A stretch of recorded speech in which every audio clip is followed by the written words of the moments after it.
la palabra la señora Olona Choclán.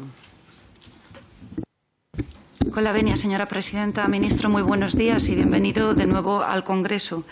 Se produce esta comparecencia a petición propia del titular del Departamento de Interior y se aprovecha para acumular determinadas solicitudes de comparecencia referidas a otros objetos diversos.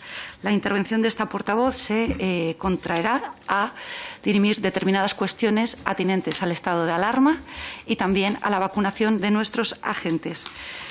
Ministro, le agradecemos que comparezca ya para finalizar este periodo de sesiones, para despedirse. Y la duda que tenemos es si esta comparecencia es la última que usted celebra como ministro del Interior, porque a la vista de las informaciones que se están publicando en medios parece que, como ya le hemos dicho en alguna ocasión, la circunstancia de que usted haya sido tan valorado por nuestro presidente del Gobierno por tragar con todo no ha sido suficiente para que le mantengan como titular del departamento. Así que díganos, ministro, ¿se está despidiendo de nosotros?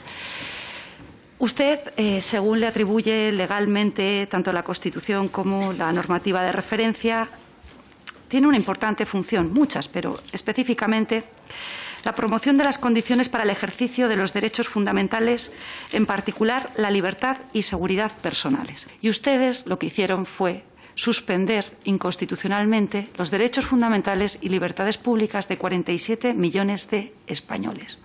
Teniendo en cuenta que usted es el responsable de velar por nuestros derechos y libertades, en su caso es especialmente grave. Así que le pregunto, señor ministro, ¿qué hace todavía aquí? ¿Cómo es que no ha dimitido antes de que le eche nuestro presidente del Gobierno? Porque usted era el responsable de velar por nuestros derechos y libertades. Le indicamos que esa suspensión de derechos fundamentales solo cabía en un estado de excepción. Y usted lo que hizo es lo que ha venido haciendo como titular del departamento, plegarse al mejor criterio de la voluntad política de su presidente. En relación con las multas, recordará también, ministro del Interior, cómo usted y yo hemos tenido durante una interpelación urgente en el Congreso un debate jurídico en el que le exhibí el informe de la Abogacía General del Estado que usted mantenía oculto, el informe de fecha 2 de abril de 2020. Porque sucede así que no pocos juristas de reconocido prestigio, en un criterio que comparto personalmente por completo, indicaron y alzaron la voz para denunciar que las denuncias y propuestas de sanción basándose exclusivamente en el artículo 36.6 de la Ley Orgánica 4/2015 de Protección de la Seguridad Ciudadana era claramente ilegal. Usted, en su contestación, cuando yo le exhibí de forma sorpresiva ese informe emitido por la Abogacía General del Estado, que venía a declarar ilegal la instrucción que usted había emitido en fecha 15 de marzo de 2020, considerando suficiente la imposición de las sanciones en base a esas denuncias basadas, valga la redundancia, en el artículo 36.6, lo que dijo es que la Abogacía del Estado, emitía informes, era un órgano consultivo, pero que usted tenía su propio criterio porque contaba con su propio departamento jurídico en el Ministerio del Interior. Supongo que se refiere usted a su criterio de soberbia, al igual que el del secretario de Estado de Seguridad. Y fue ese criterio suyo, impregnado de su soberbia habitual, el que finalmente prevaleció en contra del informe de la Abogacía General del Estado que, reitero, desveló este grupo parlamentario. Los 99 días del primer estado de alarma acabaron con 1.142.127 propuestas de sanción y más de 9.000 detenidos, en base a propuestas de sanción que se sustentaban en un criterio jurídico ilegal. Queremos preguntarle, señor ministro, ¿cuántas de ellas se han tramitado? Porque en febrero de 2021 únicamente 7.000 de ese más de 1 millón de propuestas de sanción habían acabado con sanción impuesta por las distintas delegaciones del Gobierno. El resto no se habían tramitado. De las tramitadas, es decir, de las 7.000, ¿cuántas se han tumbado por la justicia? Y ahora díganos, ministro, antes de dimitir, ¿va a pagar usted el importe de las costas procesales a las que está siendo condenado el Estado como consecuencia de la declaración ilegal de las multas impuestas? La realidad es que los agentes se jugaron su vida y en un momento inicial sin ningún medio de protección, y ello para denunciar actuaciones de los ciudadanos que se limitaban a ejercer sus derechos y libertades a pesar de un estado de excepción encubierto y claramente inconstitucional. Quiero preguntarle, señor ministro, la Comunidad de Madrid ha licitado un contrato de urgencia por cuya virtud encomienda a una empresa externa la gestión recaudatoria de todas las multas impuestas durante los estados de alarma por contravención por parte de los ciudadanos madrileños de las distintas limitaciones que se incluyan. ¿Va a ordenar a la Abogacía del Estado que recurra ese contrato claramente ilegal que externaliza a una empresa externa, valga la redundancia, y privada, la gestión recaudatoria? Le ruego que me conteste con precisión, teniendo en cuenta o tomando en consideración que yo he recurrido contratos similares en el norte y se han tumbado por el Tribunal Superior de Justicia del País Vasco. El estado de alarma que decretaron ustedes de manera ilegal sobre la Comunidad de Madrid en fecha 9 de octubre de 2020 dio lugar al despliegue de 7.000 agentes que lo que hacían era registrar ilegalmente los vehículos de aquellos madrileños que intentaban marcharse de la Comunidad de Madrid o entrar a la misma. Usted, de manera ilegal, compareció tras el Consejo de Ministros a las 3 de la tarde diciendo que el estado de alarma había comenzado a desplegar su vigencia. Y lo siguiente que vimos fue en los medios de comunicación, en los telediarios, agentes que registraban vehículos maleteros de forma ilegal, como denunciamos, porque como bien sabe, ministro, si es que todavía recuerda su condición de magistrado, el estado de alarma, como determina la Ley Orgánica 4/81, entra en vigor al tiempo de la publicación en el Boletín Oficial del Estado, lo cual tuvo lugar 2 horas después del momento en el que usted dijo que ya estaba en vigor ese estado de alarma. Díganos, ministro, ¿por qué no ha dimitido con posterioridad? Y, por último, sobre la vacunación en Cataluña. Le voy a leer una carta, ministro. Excelentísimo señor Garriga, por referencia a nuestro portavoz en el Grupo Parlamentario de Vox en Cataluña. Mi nombre es tal, pareja de un guardia civil en activo con destino en la unidad de GRS en Cataluña, y me dirijo a usted en mi nombre y en el de nuestras familias para hacerle saber lo ocurrido durante los anteriores meses. Él, como tantos otros compañeros destinados en Cataluña, no fue vacunado contra la COVID por parte de la Consejería de Salud de Cataluña, a pesar de las normas que había dictado ya el actual Gobierno respecto a la distribución de estas.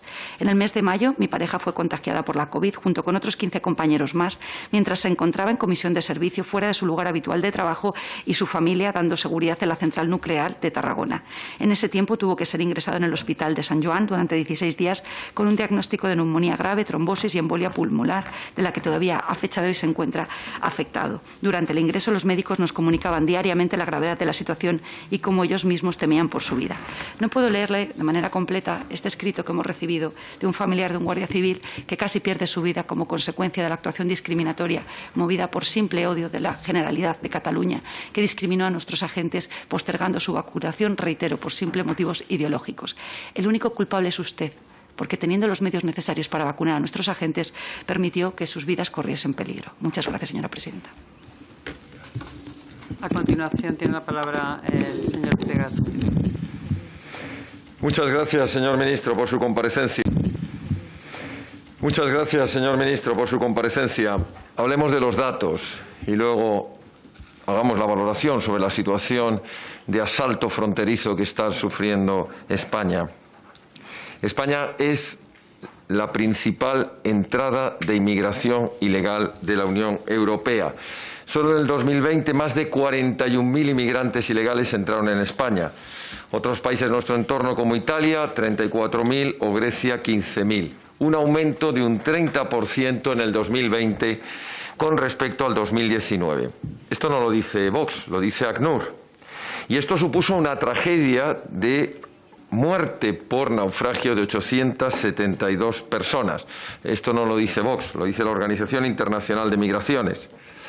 Nosotros hemos pedido su comparecencia en esta comisión para hablar de los lugares de España que están sufriendo un asalto más acuciante. Murcia ha tenido un aumento de 239% de diciembre del 2019, donde hubo 1.212 inmigrantes ilegales, a diciembre del 2020, 4.241. Si hablamos de Canarias, más de un 133% de enero a abril de este año. Más de la mitad del total de todas las entradas ilegales en España, que fueron 8.340, 4.411 solo respecto a Canarias. Canarias ya acumulaba en el 2020 en inmigrantes ilegales más de 18.000. Hablamos de Ceuta y Melilla, señor ministro. En Ceuta y Melilla el aumento ha sido de más de un 68,9%.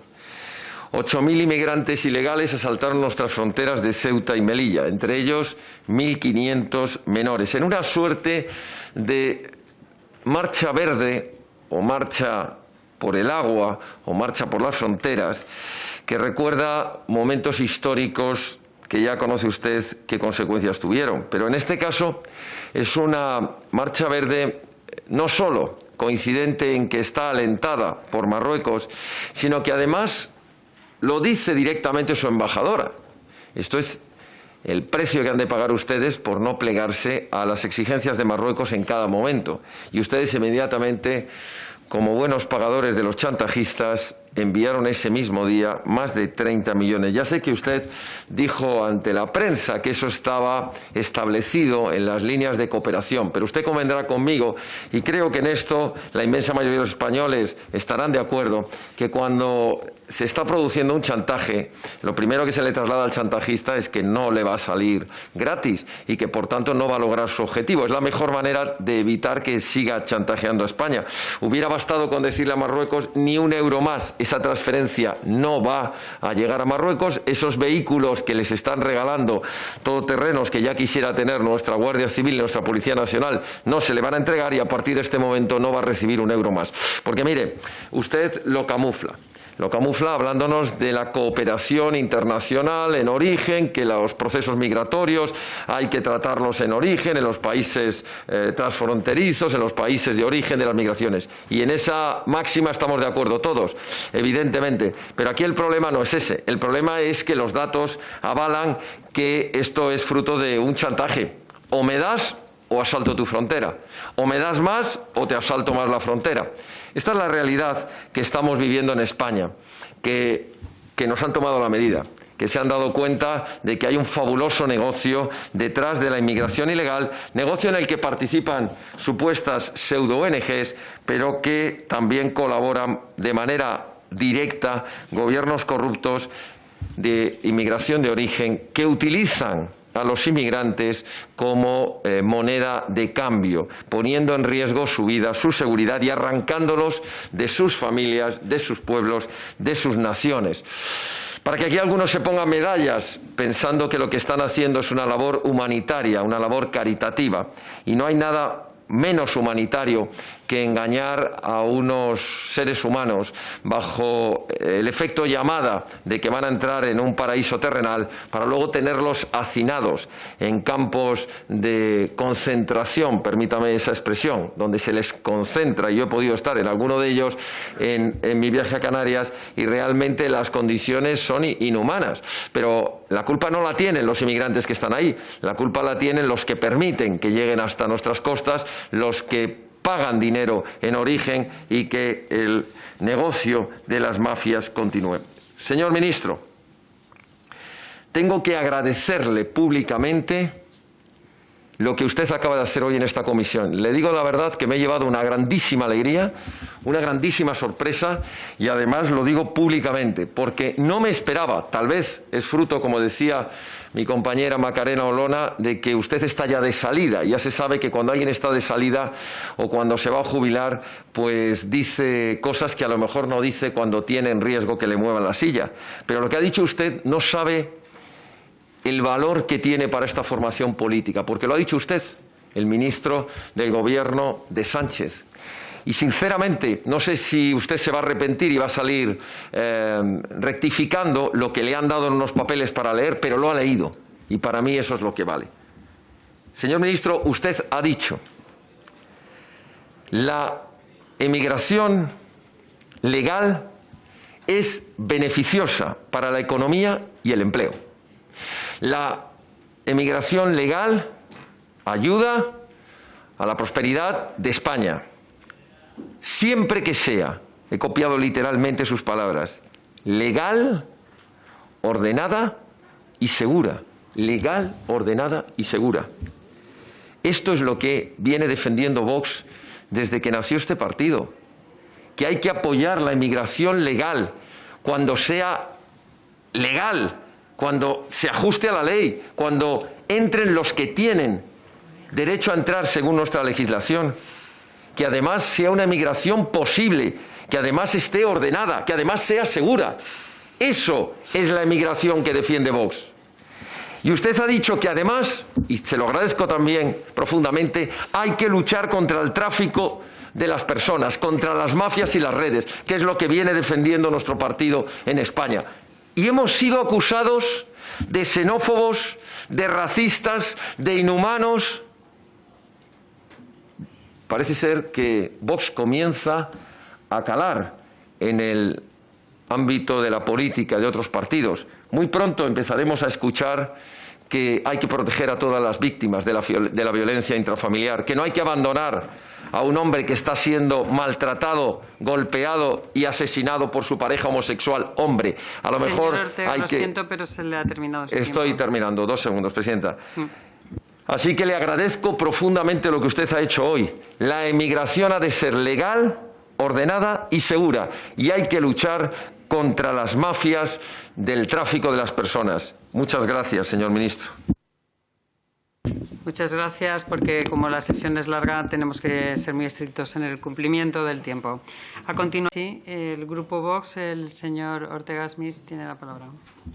Muchas gracias, señora presidenta.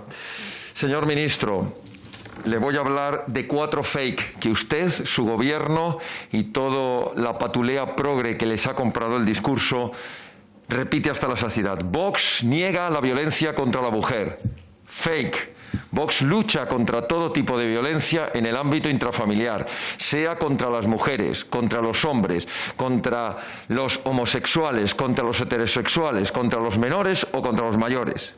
Segundo, Vox es xenófobo, racista e inhumano. Falso, fake.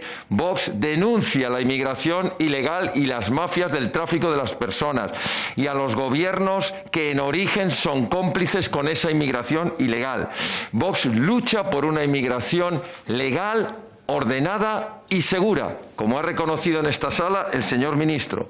Tercero, Vox provoca delito de odio. Falso. Vox recibe los ataques y las amenazas.